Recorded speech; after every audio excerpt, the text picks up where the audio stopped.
Hello, I'm Matthew Beecham, and welcome to Autology, the podcast that brings you the latest on automotive technology. Today's episode is called Current Trends: The Shift in Electric Vehicle Charging Infrastructure. As the world moves towards sustainable transportation, the demand for efficient and accessible charging solutions has never been greater. So we're diving into the innovations that are shaping the future of charging and what that means for drivers, manufacturers, and our planet. With the number of electric vehicles on the road rapidly increasing, the infrastructure to support them is evolving just as quickly. And while the public charging stations are crucial, the majority of charging events still actually occur at home. That makes domestic charging infrastructure a strategic focus for the future. But as we look to the current landscape of EV charging, we also face challenges such as the shift in charging connectors, installation timelines, securing permits, and ensuring reliability for users. Incentivization strategies have also played a role in accelerating the rollout of charging infrastructure across Europe. So let's plug into these exciting developments and hear from some industry experts who are really at the forefront of EV technology. I'm delighted to be joined by Amandine de Olivier, who is head of consulting at Jarive, and Claudio Vittori, who specializes in charging and e-mobility components research here at Global Mobility. Hello to you both, and thank you very much for joining this episode of Autology. Hi, everyone. Thank you, Matthew, for having me. It's really nice to be here. You're very welcome. Hello, Matthew. Hi, all. Also on my end. Thanks for having us. Hi, Claudio. You're most welcome. While many of our listeners might already know Claudio from his insights at S&P Global Mobility as an analyst, I'd like to also introduce you to Amandine. Can you share a little bit about your role and background, please? It'd be really great if our listeners could understand what you do, how Jarive fits into the bigger picture of EV charging, but also what's your journey been like and what kind of work does Jarive do in this space? Yes, of course. Thank you for asking. So my name is Amandine de Oliveira, as you said. I am French, based in Paris, and I am currently in charge of the consulting department at Jarive that we launched in 2021. So basically, Jarive, as a roaming platform, is a trusted partner for B2B players in the EV charging sector. So we have been aggregating, transforming data for 10 years now. And so this expertise allows us to offer customized B2B solutions to support players in the evolution of their services and accelerate the transition to sustainable and intelligent mobility. So as mobility is undergoing a major transformation, and this evolution leads to an explosion of connection between players and data exchanges, opening up new opportunities for reading and analyzing behaviors in order to detect and prepare for tomorrow's needs. So our main mission is to accelerate the mobility transition, mainly with roaming, innovation, data, and also consulting services that we offer to private companies, governments, and public actors. And to do so, we offer a full range of services such as training courses, market studies in Europe, and of course around electromobility, insights dashboards on charging pricing, on market share, also EVS deployment strategy, network quality, partner research, or plug and charge support. That's great. Thanks very much indeed. Very interesting too. I'm really curious about how the rollout of charging infrastructure is going. Do we have enough chargers out there to keep up with all the EVs hitting the road? I'm wondering, could I turn to you first of all on that one? Yeah, okay. Maybe before discussing the progress of the infrastructures, I'd like to differentiate the different kind of infrastructures and type of charging. So we, of course, have the private charging, which accounts for approximately 80 to 90% of all charging stations, which is huge. So in the private charging, you have residential charging in single home and multi-unit dwellings, but you also have a corporate charging, fleets on depot and workplace. So the rest is public infrastructure. Here also you can differentiate destination charging in retail, hotels, and so on, to urban charging on street, in the city, and so on, and also in highways. So we're mainly focusing here on public charging because it is often quoted as a real barrier to going electric for final users. So the EV market is, of course, growing. 50% year on year since 16, I believe. And today, EVs represent 4% of all cars in Europe. By the end of last year, of 2024, we had more than 880,000 public charging points in Europe. And by 2035, we are expecting nearly 40 million charging points, both private and public, to support the 81 million EVs predicted to be on the European roads. So it really becomes a mass market now. There is a growing number of EV drivers living in urban areas without a solution to home charging.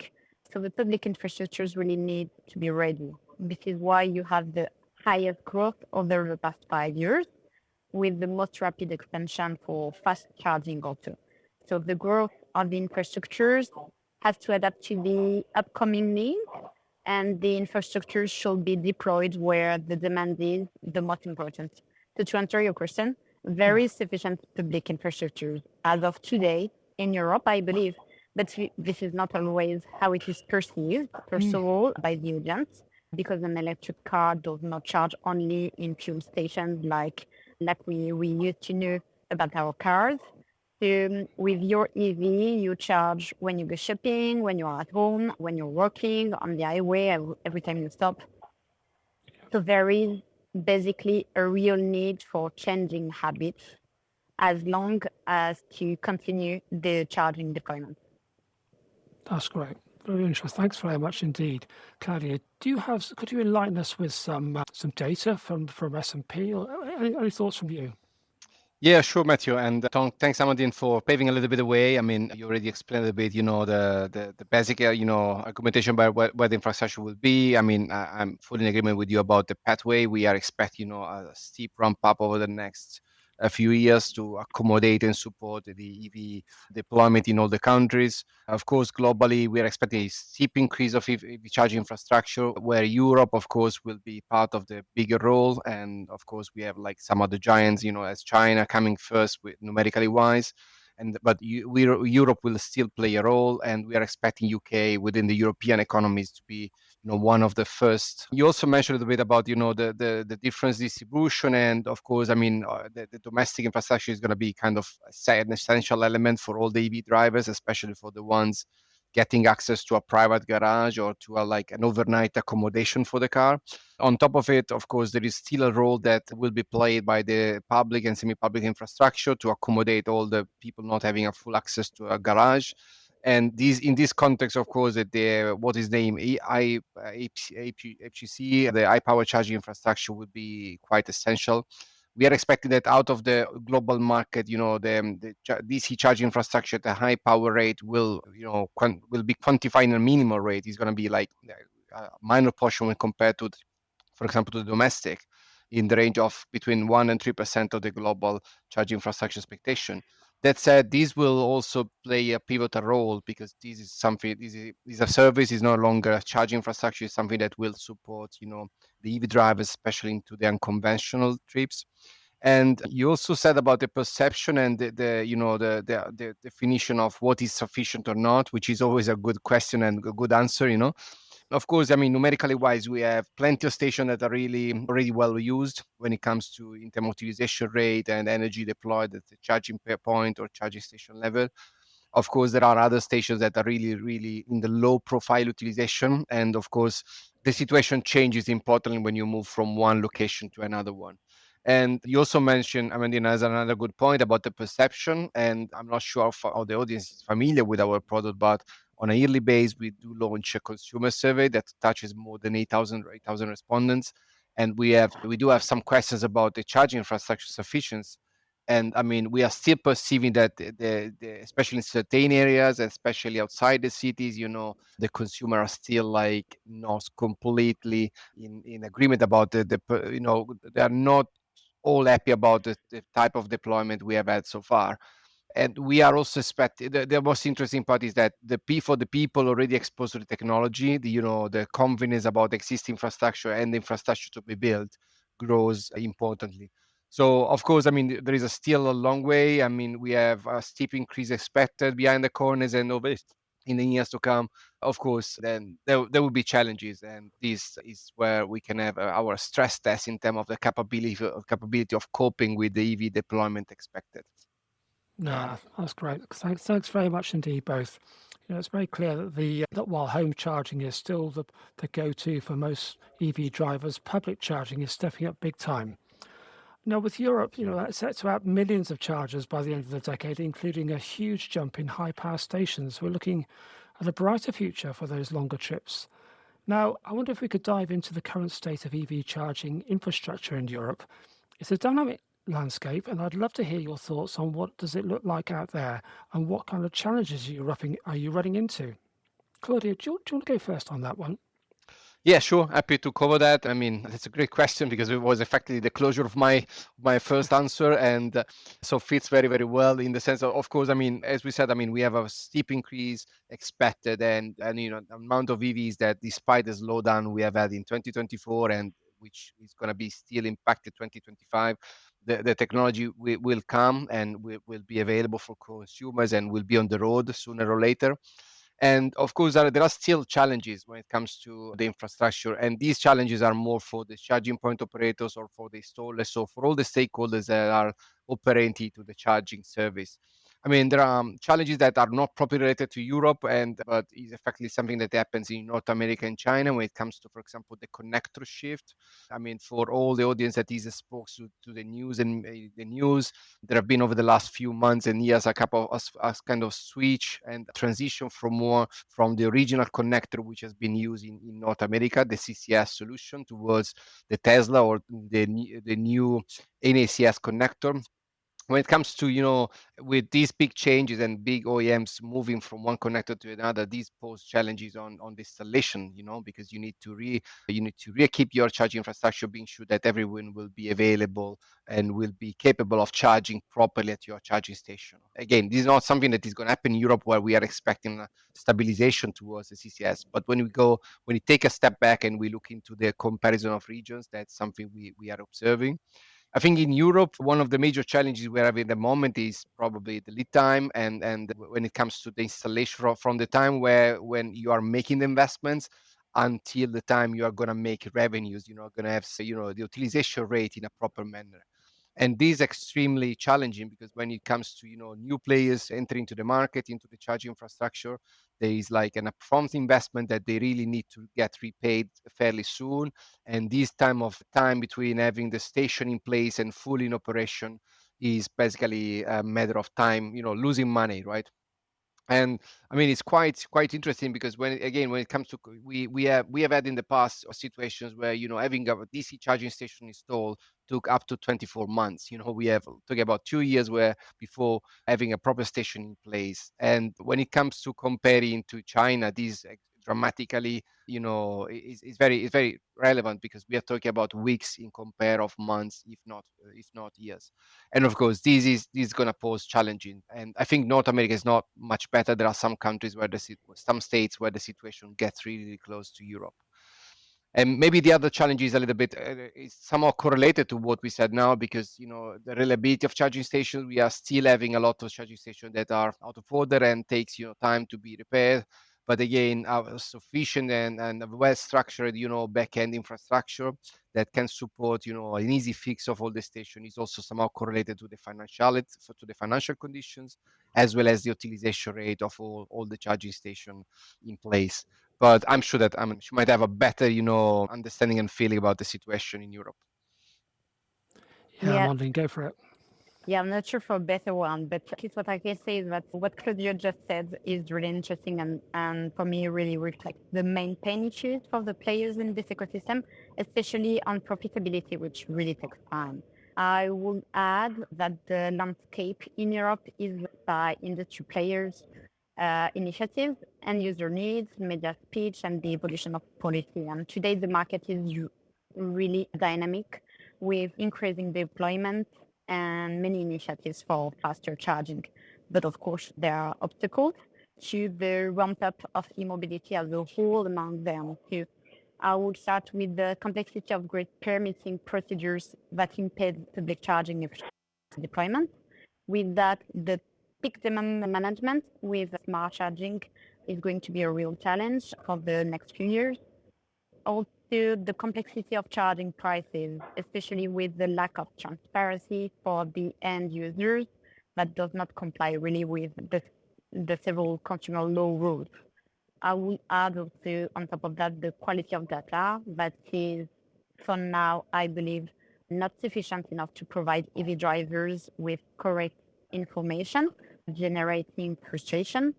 But we've also seen counter speech over the past month in the media due to the issues that car manufacturers are facing, as many of them do not comply with 2025 targets.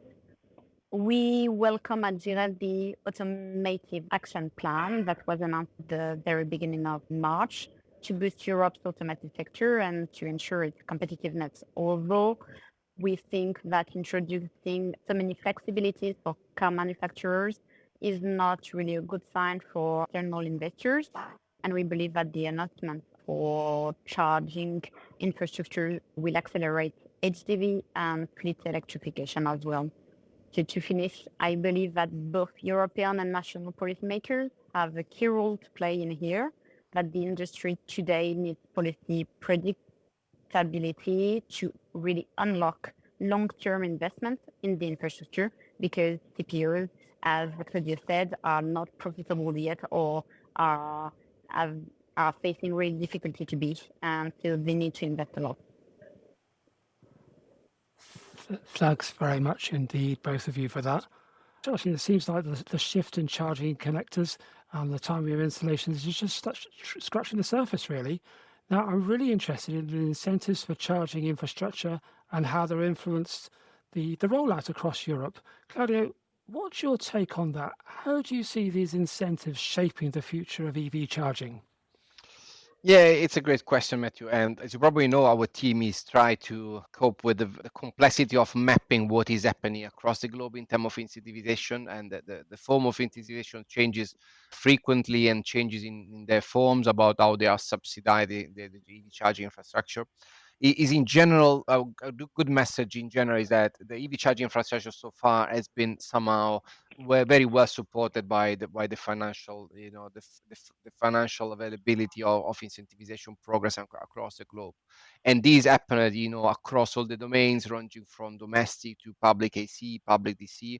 Probably the most, supported one has been the DC charging infrastructure, and I think is somehow related to the fact that this is going to get, next to the domestic one, is going to get definitely the most expensive one as well as the most supportive one, especially for the long trips.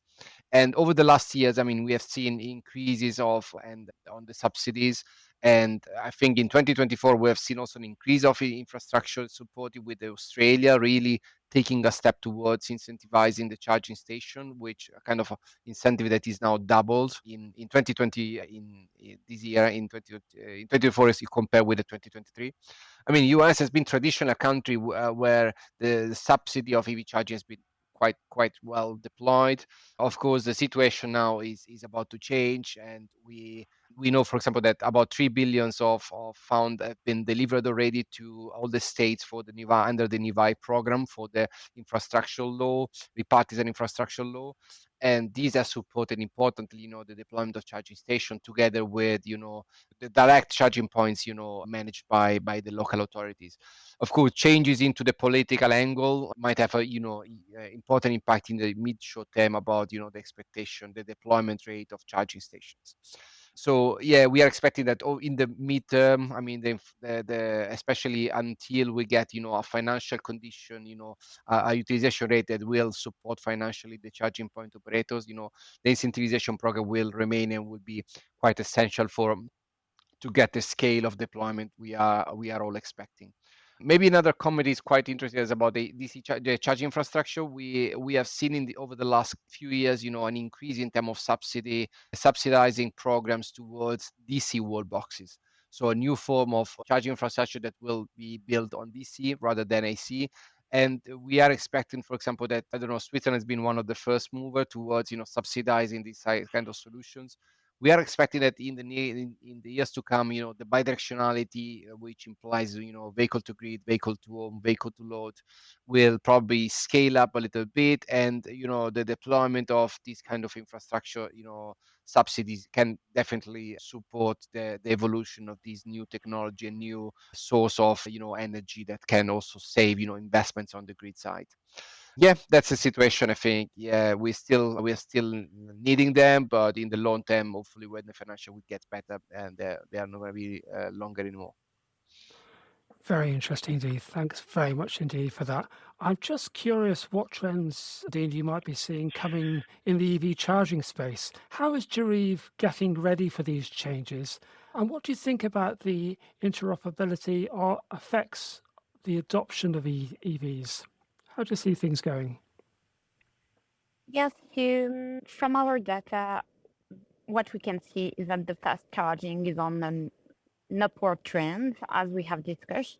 But we also have seen that the HDV segment is growing with the ultra fast charging and also new connector like the MCS, the megawatt charging standard, already adopted by several hardware manufacturers to adapt the new needs.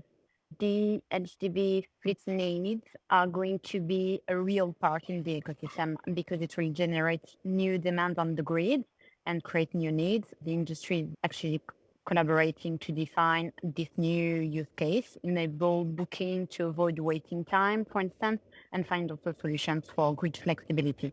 But we also have seen the development of the plug-in charge to meet the needs for more secure, more seamless charging experience for the final users. Finally, as we witness the upscale of e-mobility, there is an increasing incentive and recommendations at both national and European level to make the hardware compatible with bidirectional charging and smart charging, so that the EV also become a real source of flexibility for the grid, and we use them as an opportunity for demand and offer balancing. So it is indeed essential for GLF to always adapt to all these new changes as technological innovations appear. We make sure that our system can support and improve these different developments to all the ecosystem, so all the ecosystem can access it. And interoperability is really key for all those upcoming trends. The ecosystem gathers very diverse profiles and heterogeneous system. So to ensure high quality of service, reliable charging, players need to collaborate and the systems need real-time connection and exchanging. Great. Thank you very much indeed. Very interesting. It's actually a really exciting and yet challenging journey ahead for the European EV market. And of course, we'll be keeping a close eye on how these elements unfold. But unfortunately, that's all we have time for today. So a big thanks to you both for joining Autology. Thank you so much for having us. You're very welcome. Thank you. Thank you, Claudio. And thank you to all you listeners for tuning in as well. We'd love to hear your thoughts on today's episode at our autology@spglobal.com email. And you can find out much more at the autotechinsight.spglobal.com email address. And don't forget to hit all the subscribe, follow and like buttons to stay on track with the latest Autology podcasts. And we look forward to you joining us again in the next episode. Bye for now.